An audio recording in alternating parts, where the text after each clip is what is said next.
Hello students, welcome to CC classes. मैं हूं सुमित वर्मा। इस वीडियो में मैं आप लोगों को एक बहुत ही इम्पॉर्टेंट एसे का टॉपिक जो अक्सर परीक्षाओं में पूछा जाता है, स्पेशली 9वीं और 10वीं की जो परीक्षाएं होती हैं उसमें एसे के टॉपिक में ये एक टॉपिक कॉमन रहता है आपका, चाहे क्वार्टरली एग्ज़ाम हो, हाफ ईयरली एग्ज़ाम हो, प्री बोर्ड्स हो या बोर्ड एग्ज़ाम हो, एनुअल एग्ज़ाम हो, सभी में ये टॉपिक कॉमन रूप से देखने को मिल जाता है। अगर हम बात करें एमपी बोर्ड की, तो एमपी बोर्ड के लास्ट ईयर के एग्ज़ाम में ये टॉपिक कॉमनली देखा गया था, रेगुलरली आपकी परीक्षाओं में पूछा जा रहा था।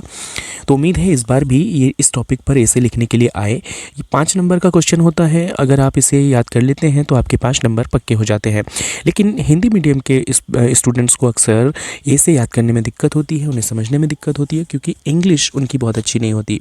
तो अगर आपके साथ भी ऐसी दिक्कत है तो बने रहिए इस वीडियो में मेरे साथ, क्योंकि इस टॉपिक पर मैंने बहुत ही आसान शब्दों में, सरल शब्दों में और संक्षिप्त रूप में, छोटे रूप में ऐसे तैयार किया है जो आपको आसानी से समझ में भी आएगा और जिसे आप आसानी से याद भी रख पाएंगे। तो जैसा कि आप देख पा रहे होंगे, ये इसका अक्सर टॉपिक होता है value of games and sports, या फिर कभी कभी इस नाम से भी आता है importance of games and sports. हो सकता है कि कभी कभी नाम चेंज हो जाए, टॉपिक में कुछ वर्ड्स चेंज हो जाएं, लेकिन आपको कॉमन रूप से गेम या स्पोर्ट ज़रूर देखने को मिलेगा। अब आपको फर्स्ट टॉपिक एसे में क्या लिखना होता है? जी हाँ, जैसा कि हर एसे में आप फर्स्ट टॉपिक इंट्रोडक्शन लिखते हैं, इसमें भी आप फर्स्ट टॉपिक इंट्रोडक्शन ही लिखेंगे। और कौन से वर्ड्स शामिल किए हैं मैंने, क्या सेंटेंसेस हैं, आइए मैं आपको रीड करके बताता हूँ। It is said that health is wealth. ऐसा कहा जाता है कि स्वास्थ्य ही धन है।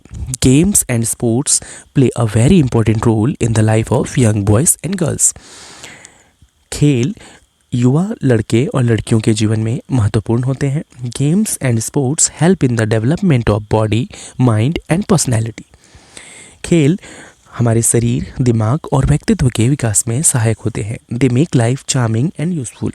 खेल हमारे जीवन को और अधिक उपयोगी बना देते हैं। Type of games second topic जिसे मैंने शामिल किया है, और ये टॉपिक इसलिए आसान रहने वाला है क्योंकि आप सभी को पता है कि खेलों को 2 भागों में बांटा जा सकता है।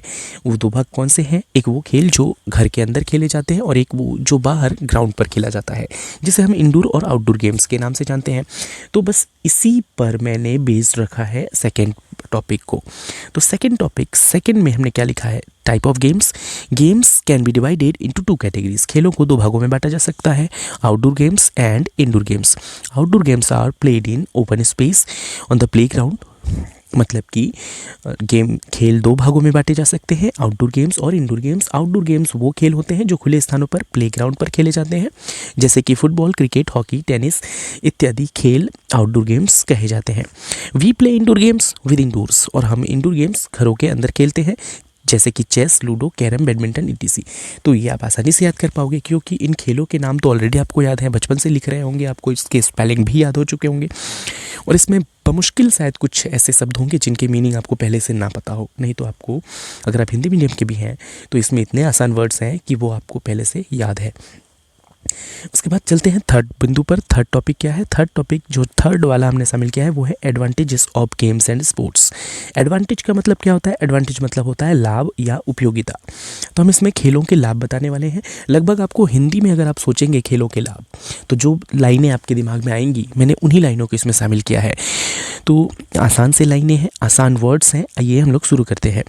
Games and sports are the best source of physical development. तो हमने लिखा है कि खेल जो है वो सबसे अच्छा साधन है फिजिकल डेवलपमेंट का, मतलब कि शारीरिक विकास का। It is the best exercise for our body and mind.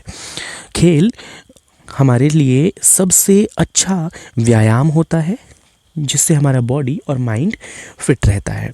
They help to relax the mind, और खेल हमारे दिमाग को रिलैक्स रहने में मदद करते हैं, हमारे दिमाग को सहज करते हैं।